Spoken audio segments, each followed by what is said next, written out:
이 요약하실 때 없어서 다시 한번 조금만 설명을 드리면요.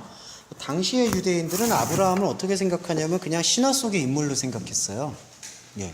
그건 뭐냐면은 형님, 저 뒤에 하잖아. 선보기 너무 가능하면 저 뒤에다 갖다 놓으시냐고. 미안해, 시킨 건 내가 움직여야 되는데. 그게 대가리 내려주시오. 아니, 그게 아니, 저건 쇠를 다 내려주시오. 아, 죄송해요. 제가 해야 되는데. 몸이 움직이시다. 예. 설명드리겠습니다. 아브라함을 역사적인 실존으로 당시의 유대인들은 생각하는 게 아니라요.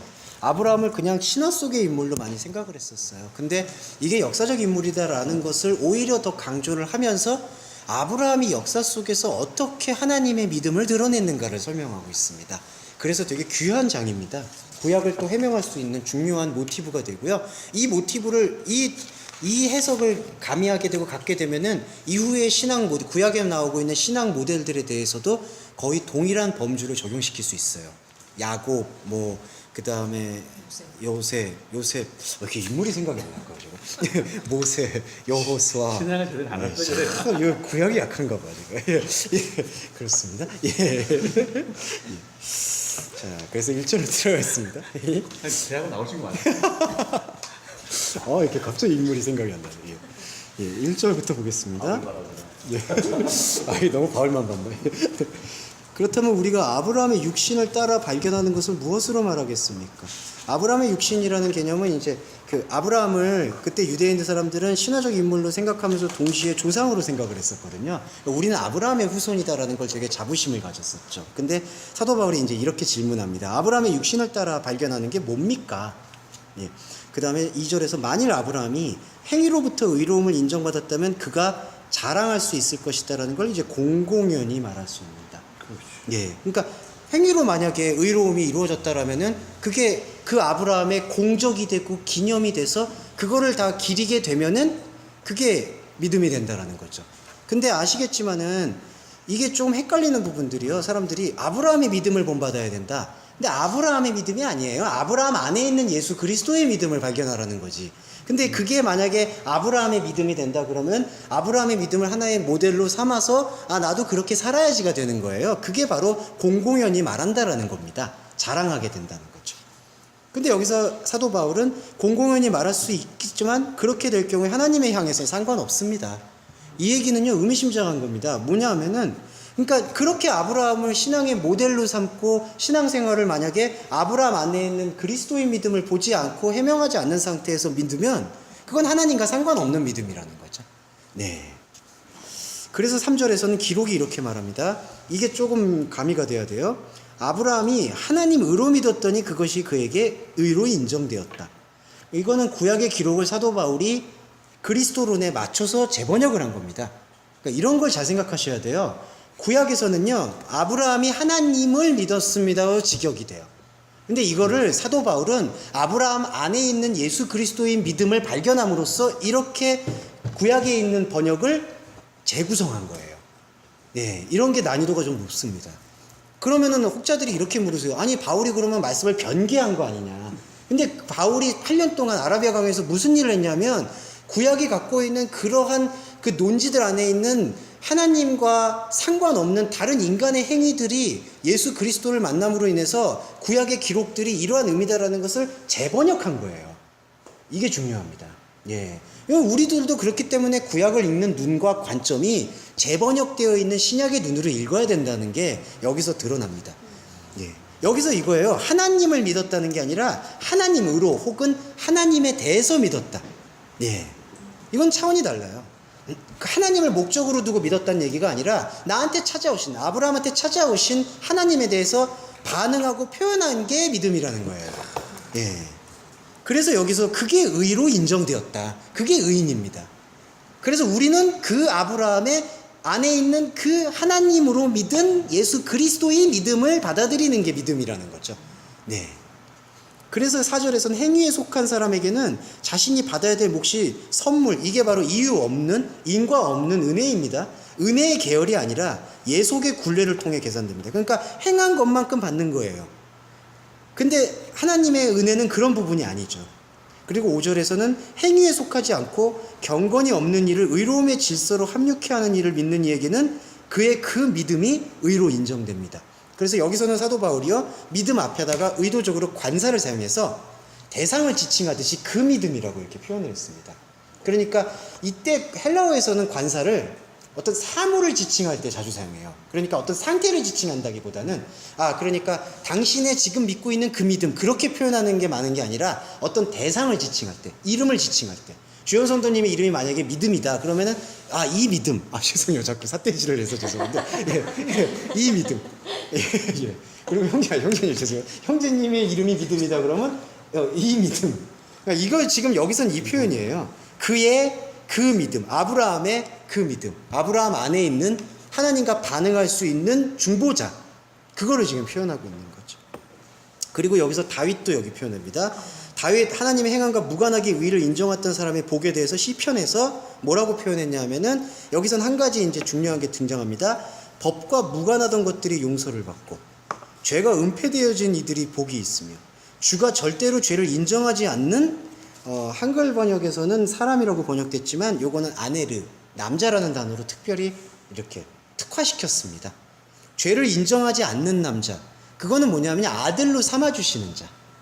남자라는 그 의미가 어저께 말씀을 드렸지만, 우리는 하나님의 신부로, 그리스도의 신부로서 하나님의 말씀을 받아들여서 그 받아들임을 통해서 생명을 낳는 기적을 이루어내요. 그 생명을 산출한 결과가 바로 남자다움입니다. 그래서 사도 바울이 그래서 권면이나 서신할 때 남자답게 강건하는 얘기를 줄곧 사용하거든요. 그게 어떤 성품에 대한 이야기를 하는 게 아니라, 우리가 그리스도의 신부로서 생명을 받아서 하나님께서 나를 의인으로 간주해 주실 수 있는, 근데 내가 의인일 수 있는 게 내가 여성성으로 머물러는 게 아니라 여성 안에서 그리스도를 받아들임으로써 그리스도의 남성, 그리스도의 남자됨이 우리 안에서 간주가 되는 거예요. 그러니까 이전에 하나님과 상관없는 나의 남자됨은 항상 내 안에 있는 여자를 간음시켜요. 왜냐하면 진짜 남편이 아니니까. 그래서 전 남편 비유가 그렇게 등장을 하는 겁니다. 내 안에 있는 하나님과 상관없는 남자가 그리스도를 받아들여야 될 내 안에 있는 여자를 계속해서 통관시키는 거예요. 그러면서 압제를 합니다. 그게 바로 가장 자주 사용하는 도구가 율법이죠. 율법이란 이름으로 통제하는 거예요. 내가 남편이다, 남편 말을 들어라. 그러니까 그러한 뿌리를 가지고 또 뭐 남자는 교회의 머리다, 이런 것들을 그러한 뿌리를 가지고 해석을 해버리니까 이 현상의 질서에서도 본질의 질서가 보이지 못하는 것들이 허다합니다. 자꾸 그러니까 여기 성경 말씀에서 본질의 의미를 추출하지 않고 그냥 현상적으로 이게 말씀에 이렇게 적히지 않았냐, 그러니까 남자를 따라야 된다, 여성 목사가 안수 안 된다, 뭐 이런 식으로만 해석하는 것은 그거는 말씀에 대한 전혀 지금 상관없는 부분이 될 수가 있어요. 그러니까 이후에 어떤 사회 관계에서 이런 게 좋겠다라는 게 받아들이는 게 좋은 거죠. 목사님, 아까 여기 하나님께서 아브라함한테 찾아오셨잖아요. 그 자체가 의라고 말씀하셨죠. 그렇죠. 그게 의. 그게 의잖아요. 그렇죠? 그게 의. 그 믿음을 의로 여겼다. 그러니까 우리한테 믿음 주신 자체가 하나님 모시가 하나님 의잖아요. 의죠. 그렇죠. 하나님 영광이 되는 거. 그렇죠. 그리고 여기서 남자는 그렇기 때문에 죄를 인정하지 않는 남자. 그러니까 우리를 의로 불러주시는 남자. 우리 안에 발견된, 아브라함 안에 발견된 믿음. 그리고 우리 안에 발견된 믿음. 그게 복이 있다라는 것이죠. 그러니까 이거는 누구의 고백도 아니고 다윗의 고백입니다. 다윗이 왜냐하면요, 다윗은 누구보다도 많이 뭔가를 행한 사람이에요. 이스라엘의 민족에서 가장 많이 업적을 이뤄낸 인물이 다윗으로 평가받습니다. 근데 그런 다윗이 이러한 신앙 고백을 가졌다라는 것을 바울은 깨닫고 풀이한 거죠. 영적 증거할 때 지금은 남성과 여성이 남성만 숫자를 세고 그렇지 않지만 그 전통을 유대 전통에서 그 젠더를 갖고 와서 그렇죠. 그때 유대 전통에서는 어린아이와 여사는 계수가 안 됐다라는 그 전통을 빌려서 그런 표현을 쓴 거죠. 그러니까 그때 그 문화적 비유를 사용한 것 뿐이고요. 지금에서는 사실은 이제 뭐 남자 여자의 그 관계는 아니니까. 지금 무슨 시대에 그때 관계에서의 문화적 상황을 이해하시면 될 것 같습니다. 형님, 크게 말씀해 주세요. 잘 안 들립니다. 지금 저 키가 안 들렸어요. 자, 그리고 9절 들어가겠습니다. 그러므로 이 복됨, 지금 다윗이 말한 복입니다.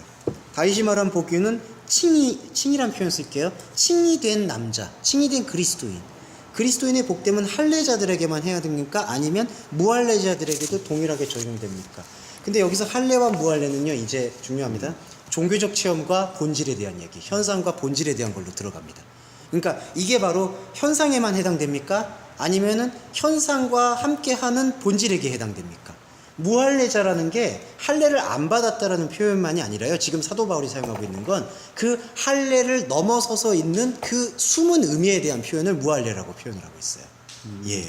그러니까 이걸 이분법적으로 보는 게 아니라 할례라는 종교적 의식 그 깊이에 있는 거. 예. 그렇게 보시면 됩니다. 할례 없는 게 아니고. 네네네. 그리고 그게 왜 또 그걸 무할례라고 표현을 했냐면은 의 없음에 대한 표현을 지금 계속 끌고 가는 거예요. 그러니까 나는 계속 종교적 의미로 할례를 받았는데 이 할례를 받은 걸로 내가 구원받은 표가 아니라는 것, 그게 바로 내 안에 의가 없음을 발견하는 표가 되니까 할례에서 무할례로 가는 건 깊이로 들어간다는 얘기지. 이런 할례 받은 사람, 무할례 받은 사람, 그러니까 실제로 유대교인들은 그렇게 생각했는데 바울은 그렇게 생각한 게 아니라는 거죠. 예. 그래서 할례자들에게만 해당됩니까? 무할례자에게도 동일합니까? 그래서 우리는 그 믿음이 아브라함을 의의 깊이로 이끌어들였음을 말하고 있습니다. 요거는 의와 믿음을 이렇게 본 거예요. 의가 여기 이제 하나님께서 우리한테 멈춰 세웠던 이 딱 깃발 꽂은 의고요. 믿음은 이 의신 그리스도가 우리 안으로 들어와서 말씀 육신이 돼서 들어와서 우리로 하여금 생명작용, 체질 변화를 일으킴으로써 이 깃발 꽂은 죽을 수밖에 없는 인간의 시간에서 하나님의 시간의 좌표를 보여준 이 의로 끌어당기는 것. 여기 이 표현입니다. 아브라함을 의의 깊이로 이끌어들였다. 믿음이. 예. 그러니까 이건 내가 믿는 믿음의 문제가 아니죠. 우리 안에 들어온 믿음이죠. 그 우리 안에 들어온 믿음을 통해서 우리 안에서 영적 회개라고 말할 수 있는 화학 변화라고 표현을 해요. 그러니까 그 화학이 어떤 물리적 화학이 아니라 어떤 그리스도의 은혜를 통해서 이루어지는 변화죠. 그 변화가 계속해서 향할 수 있는 방향이 하나님의 시간을 우리에게 보여주신 좌표를 꽂은 바로 이 의, 거기로 이렇게 끌어들입니다. 아브라함. 네. 창세기에서 에녹이 네, 붙잡혔다라고 얘기하잖아요. 네네네. 그 붙잡힌도 그렇게 동일하게 라카하고 같죠. 그 라카. 거기서 취했다. 세상에서 취했다. 동행하는 게 아니라 붙잡혔다. 예, 붙잡혔다. 이게 붙잡았다. 그래도 똑같이 예. 동행한다고 예, 그렇죠. 표현을 하지만 예. 붙잡혀서 가는 거죠. 예, 그렇죠. 그게 요 관계입니다. 요 의가 있고 믿음이, 의하고 믿음은 같은 거예요. 의에서 말씀 육신으로 믿음이 들어와서 우리 안에서 믿음을 보여주셔서 끌고 들어옵니다. 이게 지금 아브라함의 상태인데 10절에서 이 복이 할례 의식을 통해서입니까? 아니면 무할례입니까? 복은 할례가 아닌 무할례 안에서 일어납니다. 이렇게 표현을 합니다. 네. 근데 이제 11절에서도 탁월해요. 사도 바울은 제가 탁월하다는 게 아닙니다. 죄송해요. 사도 바울이 탁월한 게 아브라함이 할례의 표적을 받은 것은 할례의 표적을 받았잖아요. 아시죠? 그 계속 8일 만에 또 할례를 행했다라고 구약에 기록돼 있죠. 그 할례의 표적이 받은 의미가 뭐냐라는 걸 푸는데 할례의 표적을 받은 것은 무할례 안에서 발화된 믿음, 그 자체인 의의 증명을 위함이니 이는 무할례를 통과하는 모든 믿음의 조상으로 나타나기 위함입니다. 예. 자, 여기서 이제 중요한 새로운 현상 안에 더 씌워지는 본질이 드러납니다. 이게 좀 어렵지만 잘 들어주셔야 돼요. 여기 무할례 안에서 발화된 믿음이 있습니다. 이게 뭐냐면은 의를 발견한 아브라함이 아브라함 안에서 아까 표현이라고 말씀드렸잖아요. 아브라함 안에서 믿음이신 그리스도가 일어나고 있음을 반응을 일으키는 주체는 믿음이신 그리스도가 아니라 나예요. 또 아까 그 전사님도 나에 대해서 얘기하셨잖아요. 그 내가 내 안에 들어와서 역사하시는 그 그리스도가 발화가 되는 거예요. 그 발화가 되는 게 바로 의의 증명입니다. 근데 이 증명이 첫 번째 본질을 지금 깨닫지 못하고 있는 할례 안에서만 증명을 다시 얘기하는 거냐? 그게 아니라 할례를 통해서 무할례를 경험을 하게 되고 무할례에서 나오고 있는 그 믿음을 할례를 지금 행하고 있는 우리의 현상 속에서 증명된다라는 거예요. 그러니까 이때의 증명은 예전에 드렸던 종교적 체험의 증명을 얘기하는 것만이 아니라 본질을 체험한 자가 살아가고 있는 삶의 모습을 증명이라고 얘기합니다. 어려워요. 그러니까 이 증명이라는 거는 예전에 어떤 그리스도인 다움이나 도덕적이다 이런 얘기를 하는 게 아니라 멈춰 세우고 하나님의 시간을 함께 하고 있는 자가 현상의 시간을 살아가고 있을 때 나타나는 증명이에요. 그럼 이 증명을 우리가 어떻게 이해하고 나눌 수가 있느냐? 말씀이에요. 예, 다시 돌아오는 것 같지만 중요합니다. 그러니까 우리의 예배에서 딱 하나의 재료가 있어야 된다는 게 바로 말씀이에요. 그러니까 아브라함이 이것을 통해서 우리한테 지금 말씀으로 자신을 드러낸 거죠. 그래서 아시겠지만 구약이 말씀이 된 거잖아요. 예, 의의 증명. 그러니까 구약의 모든 인물들이 이러한 자신 안에 의의 없음을 표현하고 발화하는 과정들을 보여준 게 구약의 역사라는 거예요. 예. 그리고 신약에서도 그게 드러나죠. 그래서 여기 보시면 무할례를 통과하는 모든 믿음의 조상으로 나타난다. 이때 조상은 영적 계보를 보여주고자 하는 조상의 개념이죠. 할례와 무할례를 네. 율법과 은혜라는 관점으로 네. 바라보는 거예요. 네, 맞아요. 예. 현상과 본질, 율법과 은혜. 뭐 은혜일 수도 있고 믿음으로 표현하셔도 될 것 같고. 예. 그러니까 이게 할례냐 무할례 이게 아니라 율법, 은혜. 예, 이런 식으로. 예, 현상, 본질. 예. 결국 무할례가 내가 들어와서 내가 발견되는 것 또한 남성상이 되는 거잖아요. 네, 맞습니다. 예. 결국 이게 왔다 갔다 예, 왔다 갔다. 예. 그리고 이제 제가 어렵다고 말씀드린 부분이 이 증명이라는 부분이에요. 근데 이게 자꾸 또한 이 어떤 삶에서의 모습, 그러니까 현상에서 또한 입증되는 증명으로 이해하게 되는 것은 곤란하다는 거예요. 그러니까 정죄하지 않는다라는 게 타인을 비판하지 않게 되는 것도 성립이 된다는 게 내 안에서 증명되고 있는 본질은 그 본질의 현상에 포개어지는 본질은 내가 갖고 있는 삶에 하나님께서 섭리하시는 조건 속에서 나타나는 거기 때문에 어떤 사람들이 모든 공동체에서 이 정도 기준을 가져야 된다라는 그 기준에 부합돼서 증명된다라는 건 아니라는 거예요. 그렇죠. 네, 그러니까 이게 민감하지만 중요하게 받아들이셔야 됩니다. 그렇기 때문에 사람에 대해서도 함부로 저 사람이 왜 저렇게 도달하지 못할까 뭐 하지 못할까 그렇게 하는 게 아니라 중요한 건 내 안에서 계속 증명되어지는 그리스도를 보고자 노력하고 그걸 통해서 그걸 나누고자 할 때 자연스럽게 생명의 가이드라인이 생긴다는 거죠. 네, 그게 존재론이죠. 예, 맞습니다. 이게 근데 설명드리기는 사실 되게 어려운 부분이에요. 의의 증명이라는 부분이. 네. 씨앗이 있잖아요. 네네. 그러니까 씨앗이 땅에 떨어지면 여기서 양분을 빨아들이는 건 씨앗이 아니라 네, 밑에 양분이 있기 때문에 올라오는 거잖아요. 네, 네, 그리고 싹이 나는 것도 볼 수 있는 사람은 보지만 네, 그 씨가 싹이 나는 걸 본인이 깨닫는 건 아닌 것 같아요. 예, 그렇죠. 뭐 씨라는 표현은 그래서 얘기를 해서 그렇지. 그러니까 우리가 하나님 앞에 내가 그리스도인이구나를 드러나는 것도 네, 이 죽은 씨가 이제 열매를 싹이 날 때 네. 하나님께서는 우리를 볼 수 있죠. 우리는 스스로 알지 못하는 맞죠. 네, 맞아요. 왜냐하면은 사실 죽은 상태에서 내가 내 의지로 살아난 게 아니라 그분의 살아남을 통해서 지금 살아가고 있는 거니까 이 삶은 죽은 뿌리와는 지금 무관한 생명의 지금 삶을 걸어가고 있는 건데, 예. 근데 이제 살아난 씨 자체, 그러니까 내가 살아난 그 의지와 현상으로 증명할 수 있는 욕구와는 좀 다른 측면이 되겠죠. 우리의 욕구와 객관적인 시각은 네, 싹이 났으니까 네. 믿음이 자라나고 있구나 이거를 예. 판단하고 싶고 네. 다른 사람을 판단하고 싶어 하잖아요. 그렇죠. 거기서 또 열매가 나오면 네. 그 열매로 또 판단하고 하지만 싶어하고, 네, 이거를 볼 수 있는 유일한 분은 네. 하나님이 있는 거지 예. 나머지는 아니잖아요. 네, 맞습니다. 그런 게 있는 것 같아요. 예.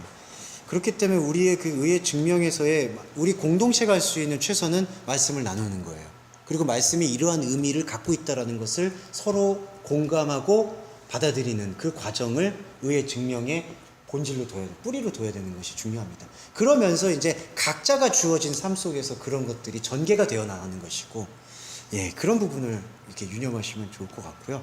그런 면에서 어제 형제님 말씀하신 그 조언 듣기 싫어하신다는 표현은 아닌데, 예, 그거는 정말 그래도 바람직한 것 같아요, 저는. 됐어요? 아니, 상처된 게 아니라 저는 그게 긍정적인 것 같아요. 왜냐하면은 한 사람들이 멘토가 되시는 건 좋은데 그분은 그분의 섭리 안에서의 그 결과물이잖아요. 근데 자꾸 그런 결과물들의 어떤 프로세스를 이렇게 해라 저렇게 해라 그런 것들은 좀 아닌 것 같아요. 그냥 나누는 거는 좋겠는데 뭐 이렇게 해야 된다. 나는 이렇게 했기 때문에 저렇게 해야 된다. 아니 근데 그거는 네. 절대적이라고 생각하시면 안 돼요. 예, 맞아요. 그 그건 사람에 따라서 환경에 따라서 네, 다 다른 부분이고. 부모와 자식과 관계될 수 있고 사람의 네. 연인관계에 있으면 참 틀리니까. 네.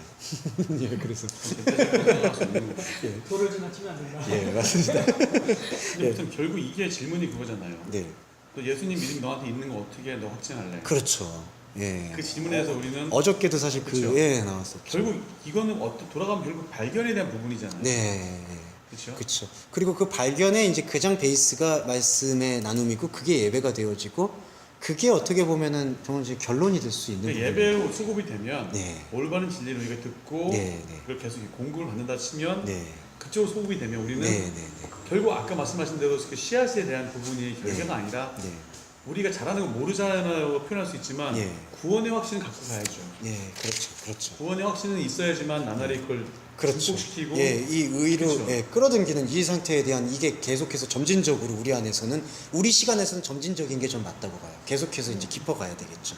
그러면 하나님께서 약속하신 그 창세전 약속하신 의지가 계속해서 우리한테 선명하게 보이게 되면 그 선명함이 곧 들음이거든요. 그 들음이 우리 안에서 쌓이면 그게 사도 바울의 표현을 빌리면 하나님과 함께할 수 있는 체질 곧 몸이 된다라고 얘기하고 있습니다. 네. 그리고 그게 바로 몸된 교회. 충전소라고 표현을 못하지만 그 예배하고 말씀이 네. 충전소고 네. 그 충전소를 거치지 않으면 네. 허상을 쫓을 수밖에 없는 것 같아요. 네, 아, 맞아요. 난 너무 얘가 너무 현실적이야. 충전소 그러니까 충전소예요. 네. 근데 충전 안 고치면서 충전됐다라고 막 자기가 앵꼬라는 표현을 예, 엔진이 기름이 비어진. 예. 자, 그래서 여기서 무할례 안에서 믿음을 가진 이들의 의를 인정받을 수 있도록 하기 위해서 이제 이렇게 되어졌다. 의의 증명이고요. 무할례 안에서 믿음에 가진 이들의 의를 인정받을 수 있도록 아브라함이 의의 증명을 나타냈다. 어디서? 무할례 안에서 나타냈다. 그러니까 본질 안에서 현상으로 나타냈다라는 표현을 가질 수가 있습니다. 그 다음에 12절은 어렵지만 또 말씀드릴게요. 이는 그가 할례 의식의 조상만이 아니라, 그러니까 할례 의식의 조상이라는 거는요, 아까 말씀드린 믿음의 선진이라는 우리의 현상적인 인식입니다. 아, 저분이 저런 믿음을 가지셨구나. 우리도 그런 믿음을 가져야지. 예, 그러한 믿음은 약간 위험할 수 있어요. 성경 안으로 들어오는 게 아니라 우리 위인들이 이러한, 근데 그거는요 카톨릭하고 똑같아요. 카톨릭에서도 지금 성인 제도가 있거든요. 잘 이렇게 마더 테레사도 그렇고 이제 잘 이렇게 구축하고 잘 하나님을 잘 따른 사람들 성인. 그거는 카톨릭의 전통은 구약에서도 인물들이 이렇게 잘 믿음의 조상들이 있었듯이 우리 카톨릭 안에서도 이런 믿음의 전통들이 계속해서 성인으로 이어가고 있다. 그것밖에 되지 않아요. 그게 여기 할례 의식의 조상에 대한 캐톨릭적 해석, 유대교적 해석입니다. 근데 여기서 아브라함에 대한 바울의 해석은 전혀 달라요. 할례 의식의 조상만이 아니라 무할례 안에서 근원의 질서를 흔적으로 남겼습니다. 예, 이걸 제가 번역한 게 토이스 스토이코신, 토이스 이스큐신. 이스큐신은 그 전능성에 대한 표현인데 하나님의 전능성은 바로 근원을 가리키고 있습니다. 그 다음에 이제 스토이코신은 규칙이라는 단어예요. 한글 번역에서는 이거를 믿음의 자취를 쫓는 자다, 뭐 이렇게 번역을 했습니다. 자취라기보다는 이거는 흔적이라고 얘기하는 게 전 적합하다고 생각했어요. 그러면 이게 흔적이라는 것이 남는 장소는 현상이고요. 스크래치다, 흔적, 이거 헬라어로는 스티그마라고 표현하는데 흔적이 남는 곳은 영역은 현상이에요. 근데 이 현상에 남은 흔적이 어디를 가리키고 있느냐? 근원을 가리키고 있다는 것이죠. 예.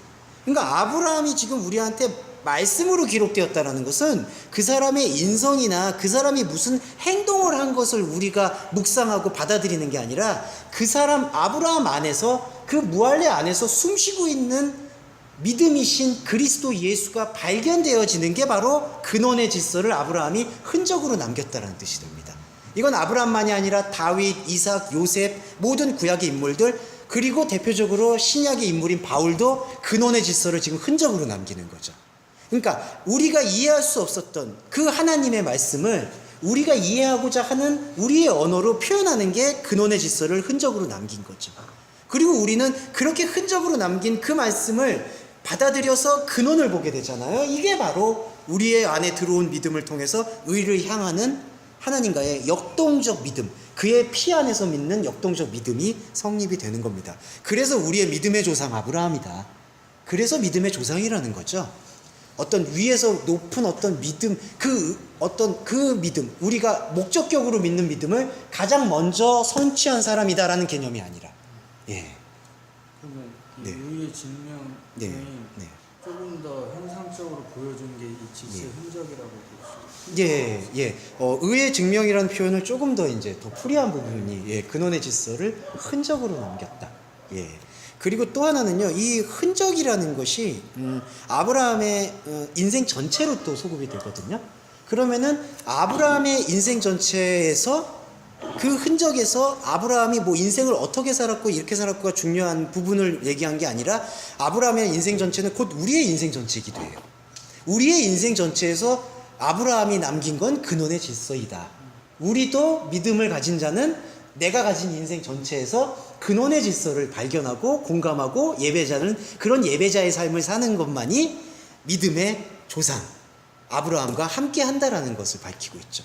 히브리서에서도 그런 것들은 되게 자세히 언급되고 있습니다. 나무에 나이테가 있잖아요. 예, 오늘 비유가 아주 예. 그 나이테를 보면 수명을 알 수 있듯이 그 네. 나이테에 네. 내 인생의 삶의 네. 현상적인 흔적을 네. 나이테에 나타내는 게 아니라 그 네. 안에서 네, 네. 하나님을 드러내는 게 네. 이거랑 그 맞아요. 접목될 수 있죠. 그러니까 내가 어떻게 살았냐를 증명하는 게 아니라 나이테나 그런 흔적을 통해서 그 뿌리 내림의 근본이 무엇인가를 계속 봤던 거. 그 사람의 흔적을 나타내기보다 네, 네, 네.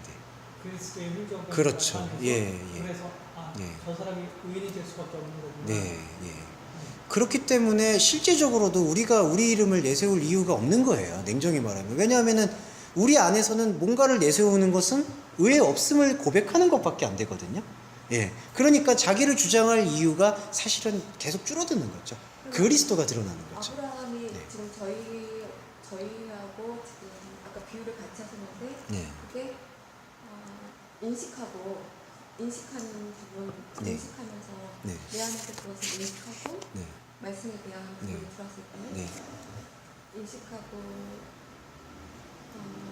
그것을 그럼 말하자면 자기 부정과 네, 그렇죠. 에피그노시스. 네. 경험하는 부분이라고 그렇죠. 네. 예, 예, 예. 그 체감되는 부분이죠. 네. 근데 이제 또 죄송하지만 그 체감의 영역은 본질이에요. 그러니까 우리 종교적 현상에서 체감이 느껴질 수도 있고 느껴지지 않을 수도 있다는 거죠. 그래서 어렵다는 게 이제 그런 거죠. 예, 체감이라는 게 인격적 체험도 중요하잖아요. 근데 이게 인격적 체험만이 아닌 이제 본질의 영역에서 말씀을 통해서 체감되기 시작하니까 그런 체감은 내가 가진 어떤 감정으로 표출되기도 하지만 또 표출되지 않기도 하는 거예요. 표출되지 않는 부분이 훨씬 더 많죠, 사실은. 예, 그러니까 이게 좀 어렵다라는 부분이 그런 거예요. 반응하는 것이 네. 중요하죠. 그렇죠. 예. 그리고 그 반응의 이제 모토가 말씀에 대한 나의 반응들. 그렇게 설명될 수 있겠습니다. 목사님, 네. 아까 말씀하신 근원의 흔적이라고 말씀하셨잖아요. 네. 그렇죠. 네, 네. 그러면 이 흔적 자체가 우리가 아브라함의 민족 혈통이라고 볼 수 있는 거잖아요. 혈통, 그렇죠. 이제 믿음의 혈통. 내려온 유산과 혈통을 볼 수 있는 거죠. 네, 그렇죠? 네, 네, 그렇죠. 역으로 거꾸로 올라가면 네. 조상을 알 수 있는 거잖아요. 예, 그렇죠. 아까 예. 형님 말씀하신 그렇게 거꾸로 볼 수 있는 거죠. 거꾸로 올라가면. 그래서 누가복음 네. 족보처럼 거꾸로 올라가서 거꾸로 하나님을 올라가면 보는 거죠. 네. 그게 거꾸로 올라가면 증명이 되는 거잖아요. 네, 그렇죠. 예. 그러니까 이제 그게 죄송합니다. 좀 역진적 창조라고 제가 표현을 하는데 우리는 지금 죽은 자의 상태잖아요. 그러니까 사실 우리의 시작은 사망 상태에서 시작을 해서 복음을 발견해서 새로운 생명으로 가는 거니까 거꾸로 거슬러 올라가는 역진적 창조가 되는 거죠. 그걸 이제 성경에서는 또 카이노스 크리테스 새 창조라고 표현을 하고 있어요. 결국 증명해보세요라면 우리가 내세울 수 있는 게 아브라함의 믿음이잖아요. 네, 맞아요. 그렇죠. 현존하는 우리가 아브라함이 될 수 있는 거니까. 예, 산자의 하나님이니까. 그렇죠. 예. 결국 그렇게 되면 네. 그러니까 우리도 지금 아브라함의 지금 속성과 연대하고 있는 거죠. 우리 안에 지금 그리스도인 그 믿음이 역사하고 있는 걸 말씀을 통해서 지금 체감하시는 거예요. 그러니까 이런 겁니다. 지금 이 시간이 체감하시는 거예요. 그리고 이 시간이 지금 아시겠지만 아까도 현상 속에서의 시간인데 흘러가잖아요. 어제와 지금 다 흘러갔잖아요. 근데 세운 거예요. 예, 아까 멈춰 세운 거예요. 예. 그리고 그게 이제 계시록으로 가면은 생명책의 기록이라는 테마로 또 이제 적용이 됩니다. 네, 그리고 좀 더 가겠습니다. 왜냐하면 아브라함과 혹은 그의 씨에게 세상의 상속자로 있게 한 약속은 법을 통한 것이 아니요 믿음 자체인 의를 통한 것이다. 상속자가 뭐냐면요, 아까 지금 배전 선생님 말씀하신 것 같은 거예요. 이 상속을 저 육신 체계를 통해서 육의 조상태를 따라서 이렇게 상속받는 개념이 아니라 그 사람들의 흔적을 봄으로써 그 흔적 안에 있는 근원을 보면 나의 근원도 같이 보이잖아요. 그게 상속이에요. 그러니까 이 상속은 대대로 내려오는 상속이 아니라 하나님과 나와의 다이렉트한, 예. 그러니까 내가 예수 그리스도의 그 생명을 통해서 다이렉트로 연결된다라는 걸 얘기하고 있어요. 그렇기 때문에 14절에서 만일 상속자들이 법에 속한 것이다. 이게 바로 법의 행위의 법입니다. 행위의 법에 속한 것이면 믿음은 텅 빈 것이요 약속은 폐지되어야 합니다. 왜냐하면 법은 진노를 산출하기 때문에 그렇습니다. 법이 나타나지 않았다면 법의 위반, 죄인식도 없기 때문입니다. 네, 이렇게 볼 수 있고요. 16절에서 모든 씨에게 약속의 뿌리 내림이 은혜를 통해서임을 나타내기 위해 믿음으로부터 나타나는 이는 법으로부터 나타나는 것이 아니라, 그러니까 계속해서 파라바시스, 위반을 일으키고 있는, 그리고 죄인식만 가중시키고 있는, 죄책감은 나쁜 게 아니에요. 자기와 타인과의 관계를 각성시키는 도구거든요. 왜냐하면 내가 다른 사람한테 심한 말을 했을 때 죄책감이 없으면 그건 정말 곤란한 거죠. 왜냐하면 그 사람의 감정을 상해했으니까. 근데 이런 죄책감을요, 행위의 법으로 귀속시켜가지고, 아, 내가 죄졌어, 내가 잘못했어, 내가 죄인이야, 이런 논리로 가져가게 되면은 그게 바로 이런 법으로부터, 행위의 법이 되는 겁니다. 그래서 여기 법으로부터 나타난 게 아니라 아브라함, 믿음으로 된 것이니 믿음인 아브라함. 지금 아브라함과 믿음을 사도 바울은 동격으로 봤어요. 이게 어떤 아브라함이냐? 아브라함 안에 있는 그 믿음을 이제는 아예 동격으로 보는 거죠. 그러니까 아브라함의 인격이나 그 사람의 인생 자체가 믿음 자체라는 얘기가 아니라, 계속 지금 사도 바울이 규명한 건 아브라함 안에서 있는 그 믿음이 아브라함의 믿음이다. 그거를 더 소급시켜서 아브라함이 곧 믿음이다. 이 얘기는 왜냐하면요, 원래 아브라함의 이름은 아브라함이잖아요. 근데 하나님이 아브라함이라고 불러주셨잖아요. 그건 아브라함의 인생을, 그 공적을 취한 게 아니라 아브라함이라는 인생 안에서 들어왔던 하나님의 뿌리내림을 아브라함이라고 불러주셔서, 그래서 여기선 믿음인 아브라함은 모든 이들의 아버지다. 상징이죠. 예, 맞습니다. 그리고 우리도 아브라함이 되는 거죠. 예, 예, 예. 결국 하나님께서는 그러면 네, 우리 속에 있는 자신을 보기 원하시는 거 아니에요? 네, 맞아요. 예, 예. 우리 안에 있는 나. 그걸 확인하고, 그걸 네. 본인이 확인하고, 네, 네, 네. 그거 확인하기 원하시는 거잖아요. 예, 그렇죠. 그게 그러면. 뜻이죠. 예, 그 안에 있는 하나님 확인이 안 되면, 예, 예. 그렇죠. 예. 살짝 벗어난 거고. 그렇죠. 그리고 확인이 안 되면 이제 그게 교리적 유기가, 예, 교리적 용어로 이제 유기가 되는 거겠죠. 예. 유기 별로 안 아니, 좋아하시죠? 그게 아니라 예. 기본적 포인트가 예, 예, 예. 가장 중요한 게 그거 같아요. 예. 제 생각인데, 네. 아, 내가 하나님이, 내가 너 속에 내가 있다. 네, 네. 이걸 보기 원하시는 거 같아요. 예, 그렇죠. 이 예. 여기에 통해 내가 준 선물이 의고, 의고, 예. 그렇죠? 예. 의가 좋는 의를 주면 단지 드러나겠죠. 예, 예, 예. 그렇죠. 아, 내가 보고, 아, 저기 아름다웠구나. 네, 네. 그렇지. 예. 그게 가장 핵심인 것 같아요. 지금 포인트를 계속 그걸 관점으로 보시면, 지금 아브라함도 그러면 아브라함 모습이 내 모습이 되는 거죠. 왜냐하면 예수님 말씀에서 나는 죽은 자의 하나님이 아니요 산 자의 하나님이다. 이삭의 하나님, 아브라함의 하나님, 야곱의 하나님. 그러니까 다 1대1 관계였다라는 거예요. 그러니까 죽은 자의 하나님 개념은 조상 대대로 내려왔으니까, 이게 좀 4대 믿음 아까 말씀하셔서 그렇지만은, 내가 4대 믿었으니까 아니, 그게 안 믿음의 선한 영향력은 있죠. 왜냐하면 없어요, 부모님이 전혀. 찬양을 하고 부모님께서 성경을 보시고 그런 유년 시절에서 그런 영향을 받았기 때문에, 저는 그 영향 못 받았어요. 네, 저도 그걸 못 받아서 중고등학교 때 그랬나 봅니다. 전도사님 그래도 중고등학교 때 잘 사셔. 죄송합니다. 살기 한 중학교 때까지 너무 힘들었어요. 그래도 뭐 저한테 아니죠. 저희 어머님이 그런 믿음의 영향이 없다는 건 아니지만, 예, 말이 꼬였습니다. 예, 하여튼 뭐, 예. 예. 아까 그걸 거듭남의 은혜랑 연동해도 되잖아요. 어디 부분을, 예, 좀 전에 말씀하셨던 그 아까 그 나를 발견하는 거, 예, 맞아요. 1인칭 하나님의 예, 존재니까. 그러니까 위로부터 다시 태어나는 거죠. 그게 어떻게 보면은, 예. 그리고 그게 이제 제가 말씀드렸었던 부활. 것은, 예, 그 제가 말씀드렸던 건 역진적 창조는 왜 역진적이라고 말씀드렸냐면, 위로부터 태어난 게, 우리는 이제 하늘에 태어남을 경험한 존재거든요. 그렇지만 우리가 살고 있는 것이 이제 현상의 시간이기 때문에 현상의 시간을 이제는 거슬려서 하늘의 시간으로 이제 계속해서 소급해서 올리는 과정이기 때문에 새로운 창조 혹은 역진적 창조라고 얘기할 수 있습니다. 역진적이라는 게 과거로 가는 게 아니라 미래로 가는 거죠? 맞습니다. 예, 그러니까 죄송해요. 리버스 리노베이션이라고 해가지고, 아이고, 너무 힘드네, 오늘. 예, 죄송합니다. 예, 죄송합니다. 이걸 예. 쓰고 그래. 예. 그 다음에 17절에서 기록의 주목. 그러니까 이것도 사도 바울의 구약에 대한 아주 영적인 해석입니다. 구약에 대한 해석을 이렇게 했습니다. 아브라함, 너를 수많은 이질적 속성 곧 이방인의 조상으로 세운다.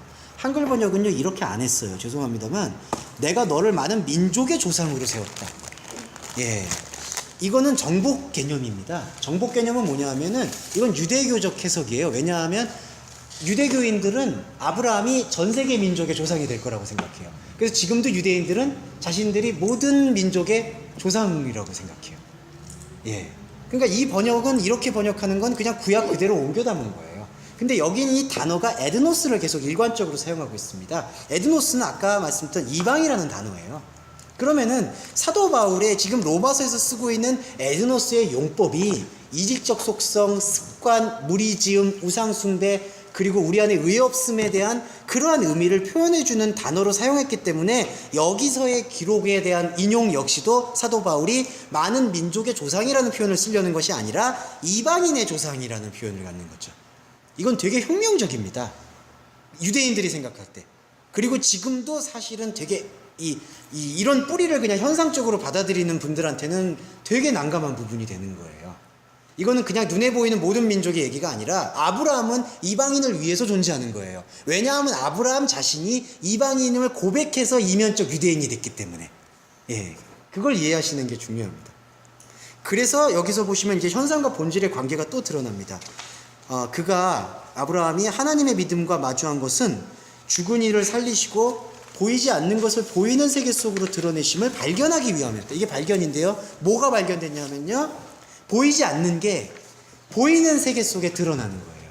보이지 않는 것이 본질입니다. 우리가 붙잡을 수도 없고 만질 수도 없었던 것. 그러니까 우리 생각으로는 감지가 안 됐던 게 보이지 않는 것인데 그 보이지 않는 게 보이는 것 속에서 드러난 것이고 그 보이지 않는 것이 보이는 것 속에서 드러난 것에 반응한 흔적이 아브라함이에요. 그래서 아브라함을 믿음이라고 얘기하는 거죠. 예. 그래서 18절에서는 아브라함이 무엇을 믿었느냐, 무엇과 반응했느냐, 저 너머에 있는 소망 위의 소망을 믿었다라고 표현합니다. 예. 이게 또 중요한 부분이요. 왜 중요하면 18절에서의 이제는 번역을 좀 비평적으로 말씀드릴게요. 왜냐하면 이해를 잘 하셔야 되니까. 아브라함이 바랄 수 없는 중에 바라고 믿었다. 그러니까 이거는 이런 해석은 뭐냐면요. 정말 불가능한 일인데 기도하면 들어주실 거야 라는 믿음을 가졌다. 예. 이거 아니에요. 왜냐하면요. 파라 엘피스 에피 소망 위의 소망을 믿었다. 이 얘기는요 전자의 소망을 부정하는 의미가 됩니다. 그러니까 우리 소망은요 인간이 갖고 있는 소망은 현상적 소망에 귀속될 수밖에 없어요. 그러니까 우리가 기도를 왜 주기도문을 뿌리에 두고 기도해야 되느냐 여기서 드러납니다. 주기도문에 대한 공감의 기도가 없으면 그 기도는 헛것이에요. 냉정한 말씀. 왜냐하면 인간은 아무리 내가 하나님의 영광을 위해서 하나님의 의를 위해서 기도한다고 하지만 그 하나님은 내 안에 들어오는 하나님이 되지 않으면 우상의 하나님이 되기 때문에 여기서도 마찬가지입니다. 우리가 바라는 소망은 현상적으로 아무리 고귀하고 고결해 보인다 하더라도 소망 위의 소망, 우리가 보고 있는 소망을 넘어서는 소망으로 관계하지 않으면 그 소망은 그냥 보이는 소망 속에 사로잡힐 수밖에 없다는 거예요. 그래서 아브라함이 본 소망은 지금 그냥 하나님께서 사라한테 자녀를 주시겠지 하는 거를 막 믿고 언젠가는 주시겠지 강청 기도를 해가지고 들어주신 것이 아브라함의 믿음이고 오늘 우리도 그러한 기도와 그러한 믿음을 통해서 살아가야 된다는 것이 아니라는 거예요. 그걸 부정하는 넘어섬을 걷다는 거예요. 예. 지금 현상적인 거와 네. 조금 다른 모습이 네. 아브라함이 너무 고령일 때 네. 아이를 낳았잖아요. 근데 그게 아브라함의 소망이 아니었잖아요. 네. 소망의 씨앗이 예. 하나님에게서 온 거잖아요. 예, 그렇죠. 근데 그거를 무시하고 네. 하는 현상적인 예. 나쁜 예, 그렇죠. 예. 그러니까 지금 전선의 말씀 중에 더 중요한 게요. 아브라함이 그러면 이삭을 원했느냐? 냉정히 말하면은 소망이 없었어요. 그냥 아브라함은 여호와 하나님한테 음성을 들은 것뿐이에요. 왜 그게 증명되냐면은 뭐 말은 여기서 죄송합니다. 말은 이렇게 훈훈하게 표현이 됐지만 죄송해요. 첩을 얻었잖아요. 예. 그리고 아브라함의 생각은 그 이스마엘을 통해서 조상이 될 거라는 생각을 가진 거예요. 그게 아브라함의 소망이었어요. 그러니까 이거는 뭐냐면요. 이삭을 통해서 발견한 것은 아브라함이 고백한 건 내가 가졌던 소망이 아니었구나.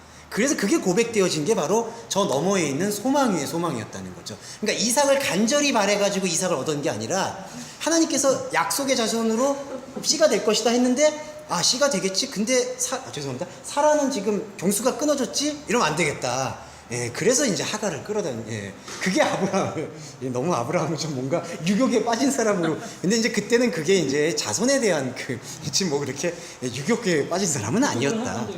예. 출생 전에 비웃었잖아요. 예. 비웃었음에도 불구하고 네. 아이의 이름은 기쁨이거든요. 예. 사라가 무슨 강으로 이렇게 됐을까? 흉정했자. 예.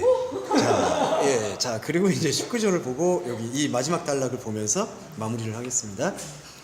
아브라함은 100세란 나이에 속하여 이미 죽었다고 보았으며 사라의 태 역시 그 죽음으로 간주했던 자기 자신의 상태를 외형적 관찰 속에 머물러 있게 하지 않으므로 믿음에 있어 병들지 않을 수 있었습니다. 여기서도 중요한 건요, 자신 안에서 발견되는 믿음에 대한 반응이라는 거예요. 아브라함과 사라가. 예.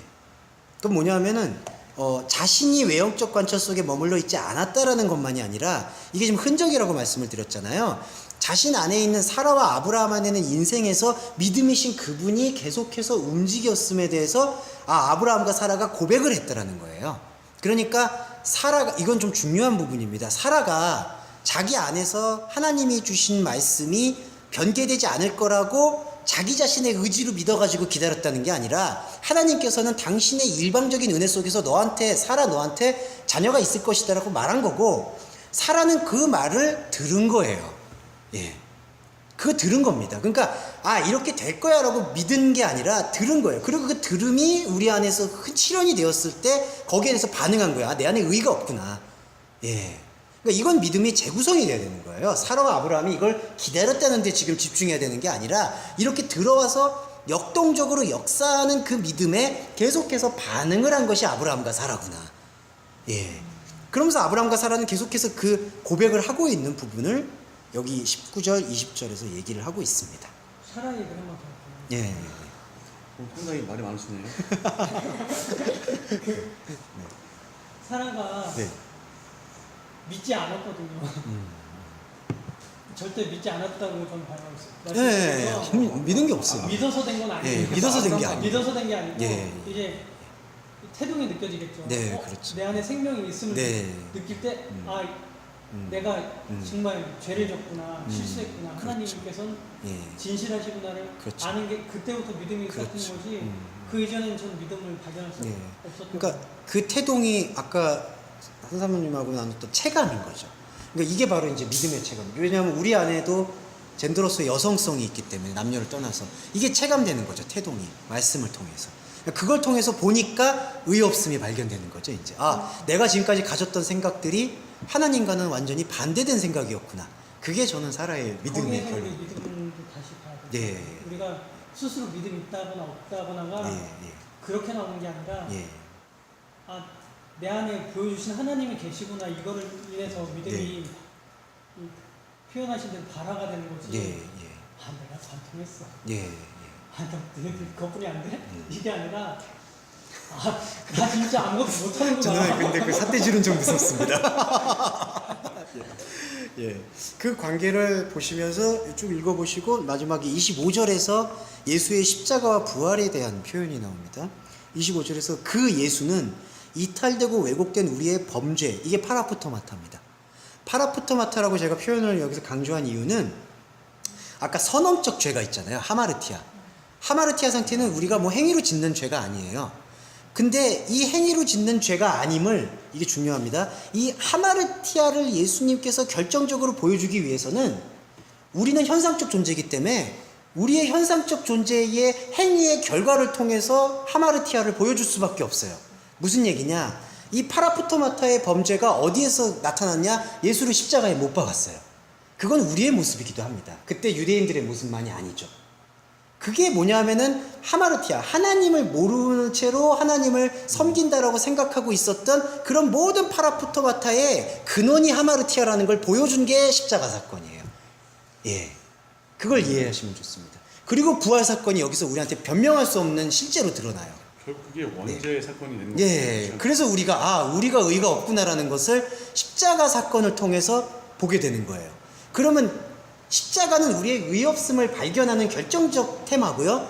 동시에 부활은 뭐냐면은 의가 없음을 알려주신 분이 지금 나한테 살아있어서 법을 멈춰 세우고 하나님의 나라로 우리를 이끌어 가시는 그리스도의 씨앗이고 생명이고 첫 열매구나.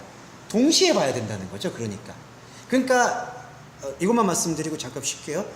우리 안에서의 십자가 체험만 한다는 건요, 죄송한 말인데 허무주의가 될 수 있어요. 우리 안에 의가 하나도 없구나. 우리는 다 이렇게 하나님을 죽일 수밖에 없는 존재였구나. 근데 부활을 항상 같이 생각하셔야 돼요. 아, 이거를 보여주신 분의 목적이, 그러니까 우리의 파라푸토마타를 보여주신 분의 목적이 우리의 하마르티아를 보게 함으로써 우리로 하여금 하나님과 하나가 될 수 있도록 만들어주고, 우리로 하여금 약속의 그 하나님의 창세전 약속을 실현시키는데 동참할 수 있도록 만들어주시는 분이구나. 그게 바로 부활의 증명이죠. 그래서 십자가와 부활은 같이 가야 됩니다. 근데 제가 비판하는 이유는 십자가를 강조하게 되잖아요, 너무. 그러면은 우리 안에서 예수님이 우리 죄 때문에 십자가에 쥐고 돌아가셨구나, 이것만 강조하게 되면은, 자기 십자가를 딱 받아들이게 되면은 자기 십자가는 어떤 논리가 되냐면, 예수님은 우리의 죄를 위해서 이렇게 돌아가셨는데 우리가 지금 이렇게 있어야 되겠느냐, 또 으쌰으쌰로 가는 거예요. 그러면은 또 아까 이런 한글 번역 보시면 율법을 세웠다든지, 또 뭐 아브라함이 믿었다든지, 강하게 믿은, 이런 것들의 해석이 또 여기서 이렇게 돌아가는 거예요. 재구성이 안 되는 거죠. 예, 그래서 좀 말씀을 드렸습니다. 예, 이게 사장의 이야기의 핵심이 되고. 사랑의 네. 순서가 네. 있을지 모르겠지만 그 하나님 사랑하고 이웃 사랑이잖아요. 네, 네, 네. 근데 지금 뭐 목사님이 이끌어가신 것도 그렇고 네. 나라는 존재에 대해서 자꾸 네. 알아보잖아요. 네. 그러니까 내가 하나님을 사랑할 때 손을 뻗어서 이웃을 사랑할 수 있는 거지. 예. 그러니까 이게 지금 그 안에 지금 잘못 쓰이는 것은 이웃을 사랑하면 하나님을 사랑하는 걸 알 수 있다라는 역으로 맞아요. 예. 이상하게 오용되고 있는 거. 예. 그게 바로 현상의 어떤 체험들을 통해서 계속해서 하나님을 목사님이 발견하는 지금 거예요. 행위란 말을 안 쓰신 거야. 음. 행위란 말을 안 쓰시고 맞아요. 예. 동일화시키신 거라고 그냥. 예, 믿음과 행위를 아예 동일화시켜서 표현한 게 지금 조사 말씀처럼 하나님을 사랑하는 게 선행이 돼야지 이웃에 대한 부분도 같이 보일 수가 있다. 근데 그것도 하나님 사랑이 선행이 되어야 됩니다 하고 자체도 거기만 또 머물 수 있는 거잖아요. 예, 그렇죠. 그러니까 결국엔 행위는, 우리가 난 행위는 단어 너무 싫어하지만 예, 결국 이게 들어오면 예, 예. 뭐가 우선이라 그걸 떠나서 네, 우선이 떠나버리는 거죠. 왜냐하면 떠나서 이런 양분법이 아니라 이분법이 아니라 이제 넘어에서 이제 이 발화되는 이런 믿음을 마음에 따라서 행할 수 있는 거지만 네, 그렇죠. 못할 상황이 되면 또 못할 예, 수도 못할 있는 수- 거고. 예. 그래서 그러니까 이게 이제 이분법적으로 행하냐 안 하냐가 아니라 이걸 넘어서 있는 소망 위의 소망을 봄으로써 그걸 가지고 이제 발화된 믿음으로 내가 가진 삶을 이제 주어지는 거죠. 어쩌면 이걸 너무 빨리 가르치는 것 같아요. 교회에서 예. 쥐뿔도 모르는데 예. 사랑부터 해보려고. 그리고 또 하나가 십자가를 이렇게 얘기하게 될 때 꼭 아까 그 죄인식 있잖아요. 죄인식을 너무 쉽게 가져와요. 그러니까 이게 또 구분이 필요하거든요. 본질의 죄인식이 있고 현상에서 느끼는 사람들과의 관계 속에서 아픔, 죄책감이 있잖아요. 이거를 또 동일시해버리면은 아, 예수님이 내 죄 때문에, 이거 자꾸 내 죄인데 그 죄가 본질의 죄를 향하기보다는 현상에서 어떤 짚고 있는 죄책감들을 계속해서 연상시켜요. 예. 그래서 더 감정적으로 치우치게 만드는 경향이 있는 거 같아요. 예, 그게 십자가 신학에 저는 조금 극복돼야 될 부분인 것 같아요.